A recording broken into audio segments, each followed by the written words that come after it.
욥기 28장 1절부터 19절입니다.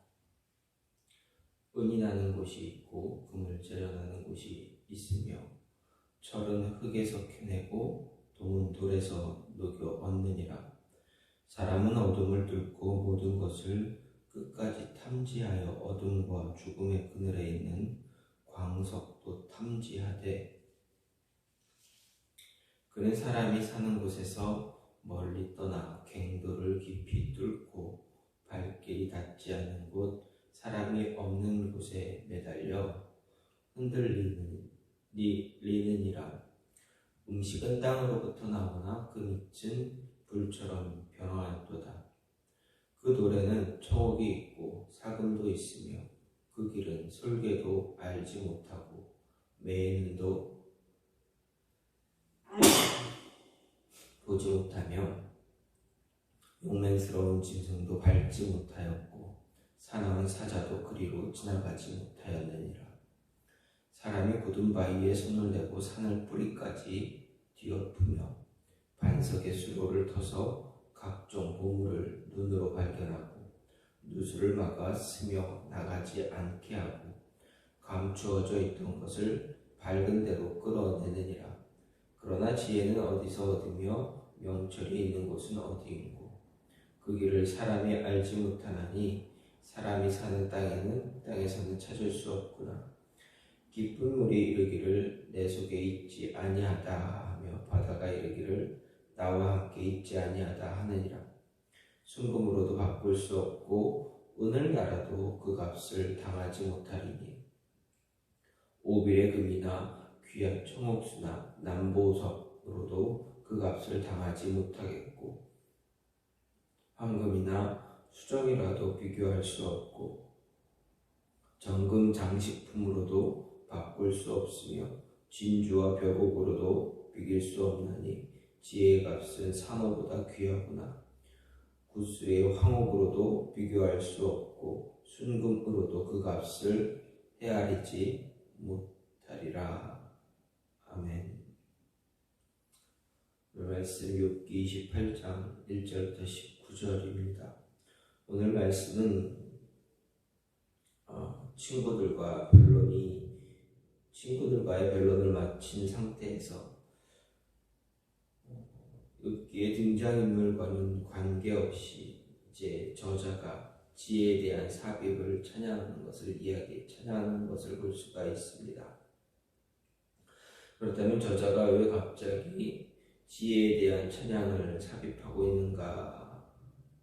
이것은 저자가 욥과 친구들의 논쟁이 마감된 시점에서 지혜 문제를 정리할 필요성을 느꼈기 때문입니다. 알다시피 욥과 그의 세 친구들은 거듭된 변론 과정에서 지혜의 성격과 기원에 대해 논쟁했습니다. 즉 욥의 친구들은 지혜 전승에 근거해서 욥에게 지혜를 가르치겠다 주장한 것에 대해서 욥은 친구들에게는 지혜가 없다라고 논박한 것입니다. 뿐만 아니라 욥은 자신의 경험과 통찰에 근거해서 자신이 친구들에 비해서 지혜가 탁월하다 주장합니다. 하지만 욥이나 친구들 모두가 지혜에 있어서 그 한계가 뚜렷했다라는 것을 보게 됩니다. 그들은 지혜의 근원이 어디에 있는지 알지 못했고 그들이 지혜라고 말하는 것도 하나님의 섭리를 이해하지 못한 상태에서 비롯된 진리의 한 부분에 지나지 않다라는 것입니다. 그래서 그런 한계가 뚜렷한 지혜에서 비롯된 그들의 변론은 매번 교착 상태에 빠지게 되었고 무의미하게 계속되던 변론과 논박은 아무 결론도 없이 끝이 나는 것입니다. 이에 저자는 이쯤에서 지혜에 대한 찬양을 삽입해서 지혜의 문제를 정리하고 진정한 지혜의 가치와 그런 지혜가 어디에서 시작되어지는지 제시하고자 한 것입니다. 오늘 말씀은 이러한 28장의 전반부 세상 모든 보화보다 뛰어난 지혜 가치에 대해서 말합니다. 그래서 오늘 말씀을 좀 나눠보게 되면 1절부터 11절에서는 땅 속의 보화를 찾는 인간의 불굴의 노력에 대해서 진술하고 이는 지혜가 그처럼 불굴의 노력으로 얻어지는 보화보다 더 가치가 있다라는 사실, 그리고 그런 노력으로 찾을 수 사실이지만 그런 노력으로 찾을 수 없는 것이다 또한 이야기합니다. 12절부터 14절은 지혜는 세상에서 찾을 수 없는 초월적인 것임을 또한 이야기하고, 15절부터 19절은 지혜가 세상의 어떤 보화보다 보화와도 비교할 수 없는 우월한 것이다 강조합니다. 결국 이런 오늘 말씀은 전승과 통찰 그리고 경험 등의 근거에서 자신들의 지혜를 내세우며 서로 지혜를 가르치겠다고 상대방을 함부로 정죄한 욥과 세 친구들의 어리석음을 그냥 그대로 잘 드러내주고 있다라는 것을 볼 수가 있습니다. 이런 가운데서 오늘 말씀을 좀 생각해 보면 영원한 가치를 지닌 보화를 얻기 위해서 우리는 불굴의 노력을 가져야 하는 것을 말씀을 통해서 생각할 수가 있습니다. 즉 성도라면 영원한 가치를 지닌 것을 찾기 위해서, 그것을 얻기 위해서 정말 삶의 모든 노력을 다 해야 한다라는 것입니다. 오늘 말씀 3절에서 11절 말씀은 땅 속에 감추인 보화를 찾기 위한 그런 노력에 대해서 언급했습니다. 이런 본문을 오늘 말씀을 보면 광석을 채굴하는 과정과 어려움, 수고 등이 정말 자세하게 기록이 되어 있습니다. 그 가운데서 3절 곧 사람이 흑암을 파하고 끝까지 궁구에서 음녀와 유암 중에 광석을 구한다는 것은 광석을 채굴하기 위해서 땅을 아주 깊숙이 파는 것을 나타낸 것입니다.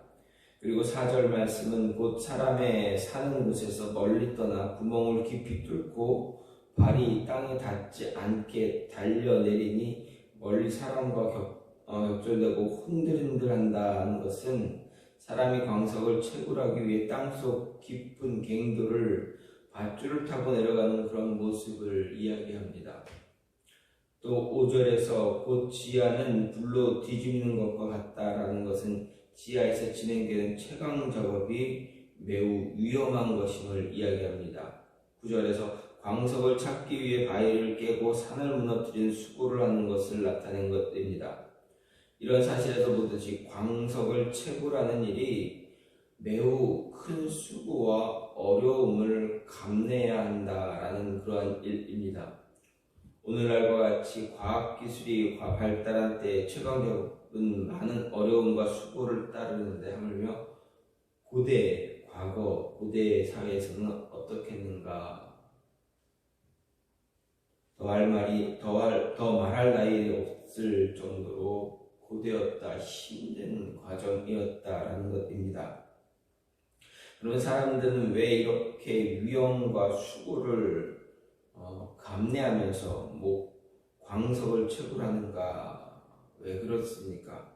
그것은 금이나 은이나 철이나 동이 그만큼 가치가 있는 것이기 때문에 그렇습니다. 금이나 은은 오늘날에도 귀한 가치를 인정받고 있지만 고대 사회에서 금이나 은이나 철이나 동은 모두 다 가장 고귀한 가치를 지닌 것으로 인정되었습니다. 그래서 누구든지 이러한 광석이 묻혀있는 광맥을 발견하기라도 한다면 그 사람은 왕이라도 부럽지 않은 삶을 살 수가 있었습니다. 그래서 사람들 중에는 광맥을 발견하는 일이 쉽지 않고 광석을 채굴하는 과정도 쉽지 않았지만 광맥을 찾아 헤매는 일이 굉장히 많았습니다. 우리가 잘 알고 있는 것처럼 미국인들도 미미 초기에 금을 찾아 서부로 향해 가는 것을 볼 수가 있었습니다. 많은 사람들이 금을 찾아 서부로 가는 과정에서 목숨을 잃기도 했지만 서부로 향하는 사람들의 행렬은 끊이지가 않았다라는 것입니다. 미국이 오늘날과 같이 넓은 지역을 영토로 차지한 것도 사실 금을 찾아 서부로 향한 사람들의 공이 크다라 할 수 있습니다. 근데 여러분, 사람들이 그렇게 가치 있는 것이라 여기는 금이나 은이 사실은 어떤가 하는 것입니다. 사람들이 자기 생명을 아끼지 않고 구할 만큼 가치가 있는 것일까? 그렇지는 않습니다.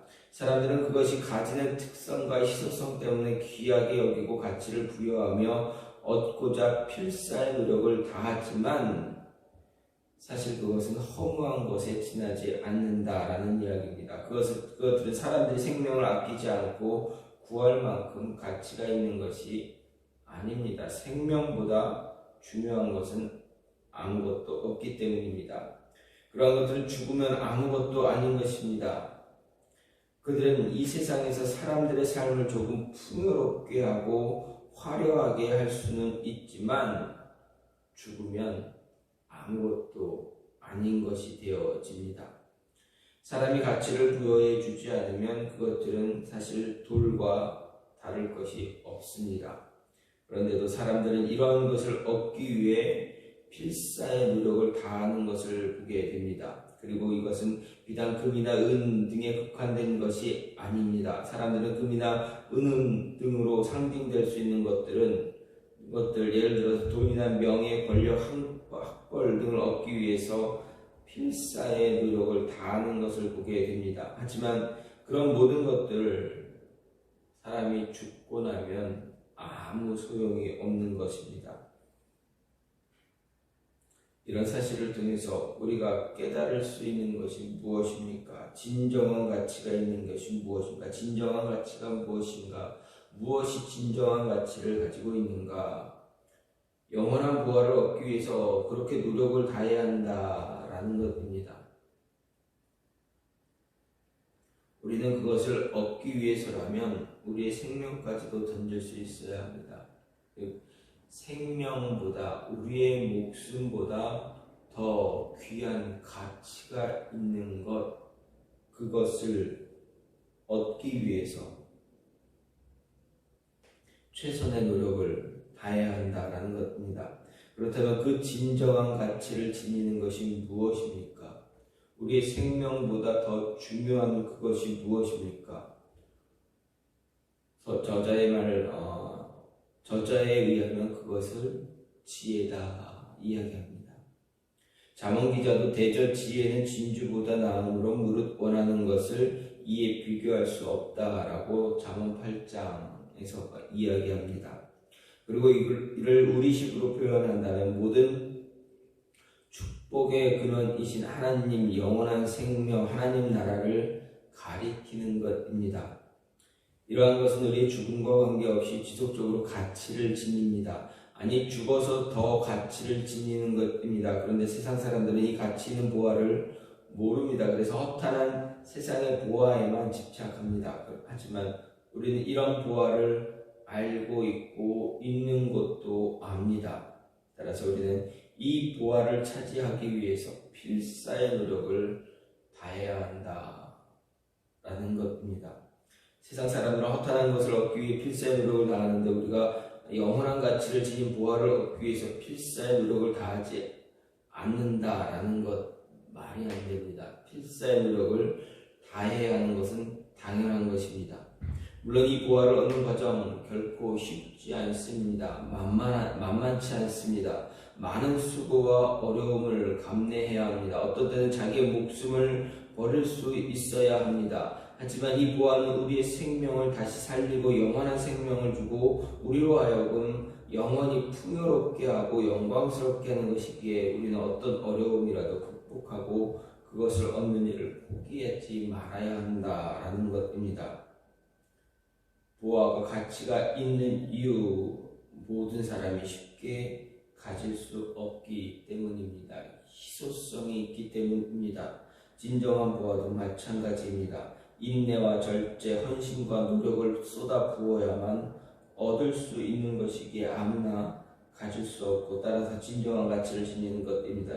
따라서 우리는 밭에 감추인 보화를 얻기 위해 자신의 집과 모든 재산을 팔았던 그러한 농부처럼 진정한 보화를 위해 영적인 고욕과 노동을 감수하며 끝까지 참고 견딜 수 있어야 합니다. 그리고 그 진정한 부활을 소유하기 위해서 우리가 가진 것, 심지어 우리의 목숨까지도 내어줄 수 있는, 내어주기에 주저하지 않는 그러한 모습을 가질 수 있어야 한다라는 것입니다. 그럼 그런 진정한 부활가 어디에 있느냐? 우리가 그렇게 가져야 할 그 부활가 어디에 있느냐? 저자는 말합니다. 예수 그리스도 안에 그 진정한 부활가 감추어져 있다 말합니다. 그래서 3절, 4절은 부활을 얻기 위한 사람들의 노력을 이야기합니다. 근데 이것은 이미 광석에 감추어 있는 광산을 발견하고 그러한 광석을 채굴하는 과정에서 얻는 노력을 이야기해 말하는 것입니다. 진정한 부활, 세상의 가치보다 더 귀한 그 부활은 예수 그리스도 안에 감추어져 있습니다. 진리의 말씀인 성경을 통해서 우리는 그 부활을 찾을 수가 있습니다. 하나님은 우리로 하여금 진정한 부활을 찾아 영원한 영광을 누리도록 하기 위해서 하나님의 말씀에 부활가 있는 곳을 기록해 주셨습니다. 그리고 성경이 가르쳐주는 그 부활가 있는 곳, 바로 예수 그리스도 안입니다. 모든 성경이 궁극적으로 지목하는 것은 무엇입니까? 예수 그리스도입니다. 이는 예수님이 친히 증거하신 사실입니다. 예수님께서는 너희가 성경에서 영생을 얻은 줄 생각하고 성경을 참고하거냐 이 성경이 곧 내게 대하여 증거한다 라고 요한복음 5장에서 이야기하셨습니다. 그래서 사도 바울도 디모데후서 3장 15절에서 성경은 능히 너로 하여금 그리스도 예수 안에 있는 믿음으로 말미암아 구원에 이르는 지혜가 있게 한다라고 이야기했습니다. 그렇습니다. 성경을 통해서 우리는 예수 그리스도 안에 감추어진 부활을 발견할 수가 있습니다. 하지만 모든 사람이 이를 볼 수 있는 것은 아니다라는 것, 영적 안목이 없는 사람, 성경을 보아도 예수 그리스도를 볼 수가 없고 예수 그리스도를 보아도 그 안에 있는 부활을 바라보지 못하게 됩니다. 그렇기에 예수님 시대에 예수님이 계셨던 그때 바리새인들, 성경의 전문가였지만 영적인 안목이 없었기에 예수 그리스도를 보지 못하고 예수님이 왔어도 배척하고 십자가에 못을 박아 죽인 것입니다.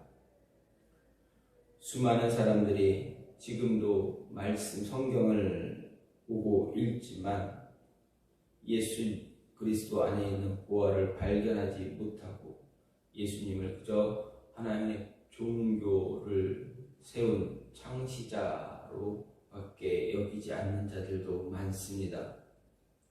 성경은 진정한 부활을 품고 있는 광산 예수 그리스도를 이야기합니다. 지목합니다. 우리는 이것을 볼 수 있는 자 되어줘야 합니다.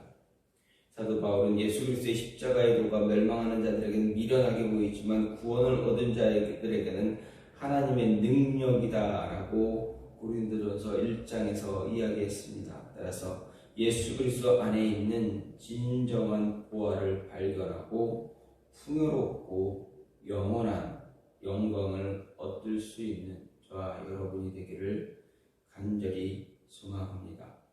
오늘 말씀은 욥기의 저자가 분명하게 이야기합니다. 그리스도인들, 우리가 얻어야 하는 것이 무엇인가? 진정한 가치를 얻는 것이 무엇인가? 우리는 영원한 가치를 위해서, 그것을 얻기 위해서 정말 목숨까지도 내어줄 수 있는 자 되어줘야 한다. 그것을 어디에서 얻게 되느냐? 바로 예수 그리스도 말씀을 통해서 얻을 수 있다 이야기합니다. 자, 다순절 기간 동안 이제 얼마 남지 않았습니다. 다음 주, 돌아오는 주 종려주일이고 그 다음 주는 부활주일입니다. 예수님께서 세상에 오신 이유, 우리에게 영원한 생명, 영원한 가치가 있는 것을 주시기 위해서였다. 그것을 소유할 수 있는 저와 여러분이 되기를 간절히 소망합니다. 이 시간 같이 기도하기 원하는 것은 하나님, 우리의 삶에 가장 가치가 있는 것, 그것을 소유할 수 있는